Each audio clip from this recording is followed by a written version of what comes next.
You're watching this because you're frustrated. You've done everything right. You went to school, you got the good job, you're dutifully saving 10% of every paycheck into your 401k.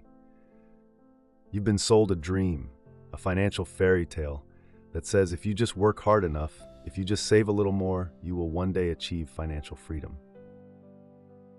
But every month that same feeling creeps in, that sinking suspicion that you're not getting ahead, that you're on a treadmill and the speed is set to economic erosion. You see inflation eating away at your savings, your debt feels like a boulder tied to your ankles, and the market feels like a casino where the house always wins. You've been given a blueprint for a life of quiet desperation, a life where your future is determined by a stock market you don't control and an employer who owns your time. This isn't an accident, it's a system. And the truth is, you've been programmed to be a financial servant, not a sovereign. You've been given a set of rules designed to keep you a perpetual consumer and a wage slave. They'll never tell you the real secret to wealth because it's a secret that breaks their entire system.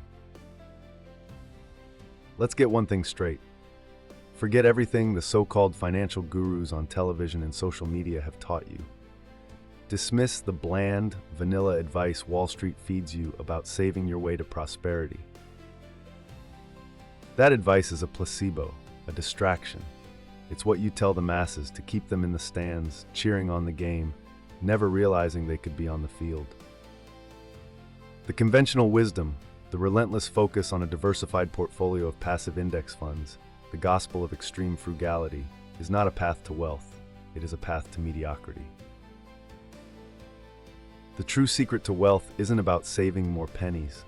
It's about fundamentally changing how you think about and interact with money. The wealthy don't operate on the same set of rules you've been handed. They play a different game entirely, one built on principles they master, not on rules they obey. I'm going to reveal those principles, the real rules of the money game, and show you exactly how to stop being a pawn and start becoming a player. This is the financial red pill. There is no turning back. Let's dissect the core beliefs that are keeping you financially compliant.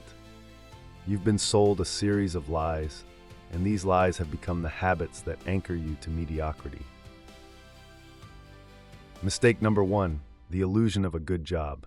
You were taught that a stable, high-paying job is the ultimate goal. The truth is, a job is the number one enemy of wealth creation. When you trade your time for a fixed salary, you cap your income at the precise number your employer is willing to pay you.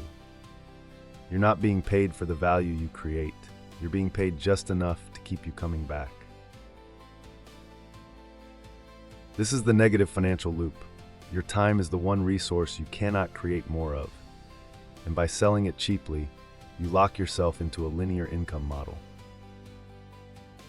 You will always be one step behind inflation, one paycheck away from a crisis, and one layoff notice away from complete financial vulnerability.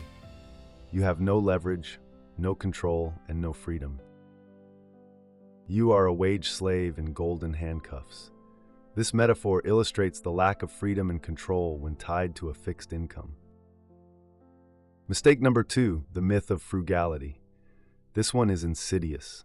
You're told to cut out your morning coffee, to clip coupons, to nickel and dime your way to prosperity.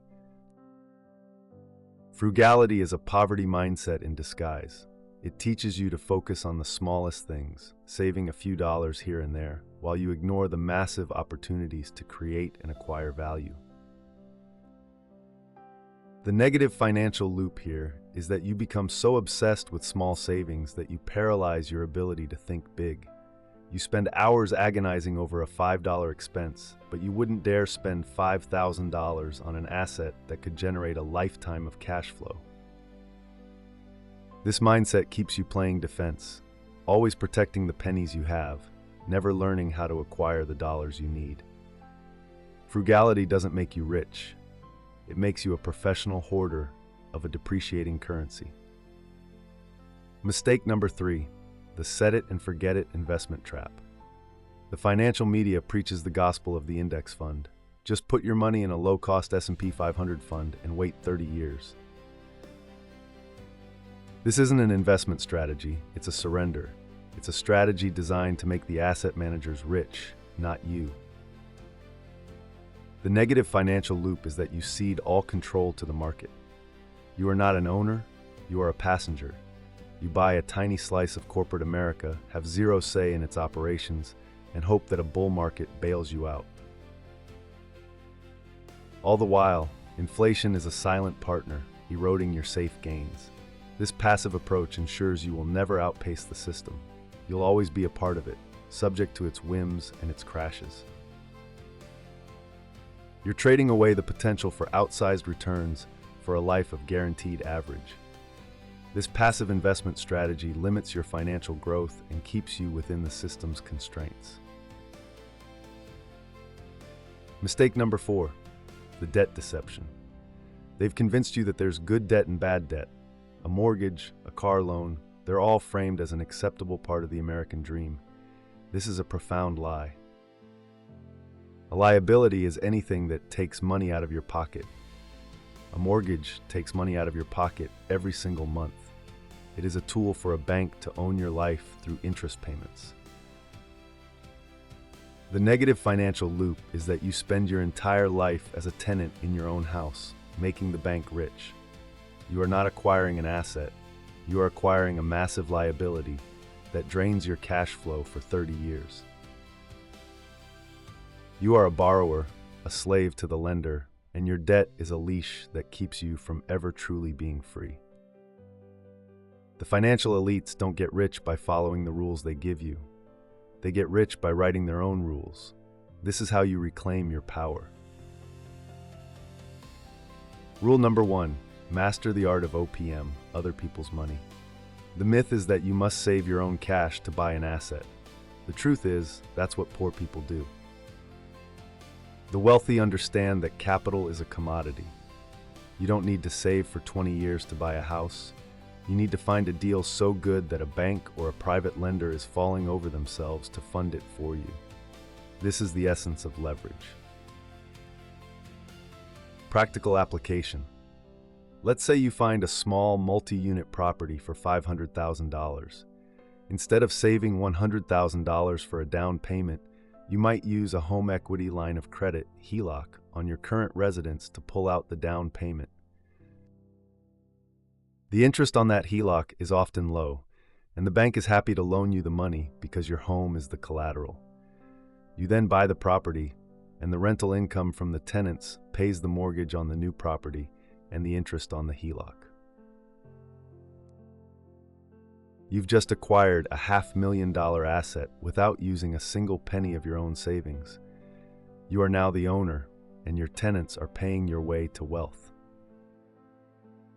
Common pitfall. The most common mistake is using O.P.M for liabilities. People use credit cards for vacations or take out loans for depreciating cars. The key distinction is using O.P.M to acquire a cash-flowing asset, not to buy stuff. If the thing you buy with the loan doesn't generate income that pays off the loan and puts money in your pocket, it's not an investment, it's a financial trap. The economic justification. This principle works because it separates your earning potential from your personal savings rate. By leveraging O.P.M, you can acquire assets at a scale that would be impossible with your own capital. You are not a saver, you are a controller of capital. While your investment in the property is $0 of your own money, the property's appreciation and the loan paydown are all yours. You are getting an infinite return on your money because you use none of your own. Shift from time for money to value for money. Your job teaches you that your time is what's valuable. The financial sovereign knows that your time is worthless. It is the value you create that matters. The wealthiest people in the world don't have more hours in the day. They have built systems that generate value and revenue without their constant labor. Practical application. Instead of selling 40 hours of your week to an employer, you could build a single online course or an ebook that solves a specific problem. You spend 100 hours creating the asset once. Then you can sell it to thousands of people, and it generates income while you sleep, travel, or work on your next project. This is the difference between a doctor who has to see a patient for every dollar they earn and the software company that sells one piece of code to 1 million people. Common pitfall. People get caught up in the details of their side hustle and turn it into another job. They spend all their time on marketing, customer service, or endless product creation instead of building a truly scalable system. The goal isn't to create more work for yourself, it's to create a machine that works for you. The economic justification. This is the difference between a linear and an exponential income model. When you trade time for money, your income is always capped. You can work 40 hours or 80 hours, but you will still hit a limit. When you create an asset that generates income independently of your direct labor, your income potential is unlimited. This is how you escape the economic cage. Rule number 3, abandon saving and embrace acquisition. The average person saves money, the wealthy person acquires assets. Saving is for the consumer, acquisition is for the owner. Practical application. Instead of keeping $10,000 in a savings account earning a fraction of a percent, use that money to acquire an asset. This could be a portfolio of high-yield dividend stocks, a laundromat, or even a small vending machine route. These are all small businesses that generate cash flow. The goal is to move every dollar you earn into something that produces more dollars rather than something that sits there and depreciates with inflation. Common pitfall. People confuse buying stuff with acquiring assets. They'll go out and buy a luxury car, a bigger TV, or the latest gadget and call it an investment in quality of life. A liability takes money out of your pocket. An asset puts money in your pocket. It's a simple and non-negotiable distinction. The economic justification. Every dollar in a savings account is a dollar losing purchasing power to inflation. Every dollar you put into a cash-flowing asset is a soldier in your army of wealth, generating returns for you 24/7. This is the fundamental difference between living as a consumer and living as an investor. You must move from being a store of money to a deployer of money. Rule number 4, become the banker, not the borrower. For centuries, banks have been the most powerful entities on earth. Their power comes from one simple principle. They lend money at a higher rate than they borrow it. They are the ones who control the flow of capital, not the ones who beg for it. Practical application. You can become a private lender. For example, in a hot real estate market, a buyer might not be able to get a traditional bank loan. You could offer to provide a loan with a 10% interest rate secured by the property itself. Or you can offer seller financing. Anecdote. I once had a small rental property I wanted to sell, but the market was slow. Instead of dropping the price, I offered seller financing. A young family with a solid income but a less than perfect credit score was thrilled. I sold the property at full market value, they gave me a 20% down payment, and I became their bank. For the next 20 years, they sent me a monthly check that included principal and interest at 7%. I was making more money from the interest alone than I ever did from the rent, and I no longer had to deal with tenants or toilets. I had become the banker. Common pitfall. People are afraid of risk and the idea of not being a traditional bank. The pitfall is not doing due diligence. You must vet the borrower, the deal, and have the loan secured by an asset. You are not a charity. You are an investor taking calculated risk for outsized returns. The economic justification. You are no longer on the receiving end of a debt obligation. You are on the profitable end. You are not paying interest. You are collecting it. You are not a part of the debt-driven system. You are one of its masters. The financial system is built on credit and interest. By becoming a lender, you are moving yourself from the most vulnerable position to the most powerful. You now see the two paths. The first is the path of financial compliance, the path you've been on. It's the path of the dutiful employee, the perpetual saver, the passive investor. It's the path of comfort and conformity, and it leads to a life of quiet financial mediocrity. It leads to you trading your most valuable asset, your time, for a wage, only to then trade that wage for an ever-increasing list of liabilities. It leads to a retirement where you are praying the market doesn't crash and your savings don't run out. The second path is the path of the financial sovereign. This is the path of the owner, the creator, the lender. It's a path that requires you to abandon comfortable lies for hard truths. It demands that you take back control of your time, your money, and your future. It requires you to stop being a consumer and start becoming a producer. You will no longer be a pawn in someone else's game. You will be a player, a chess master, moving your assets strategically across the board. The choice is not a question of when, it's a question of now. You've been given the playbook they don't want you to have. You now understand the rules of the real game. Will you continue to follow the financial programming that keeps you in a cage, or will you use these principles to build your own empire?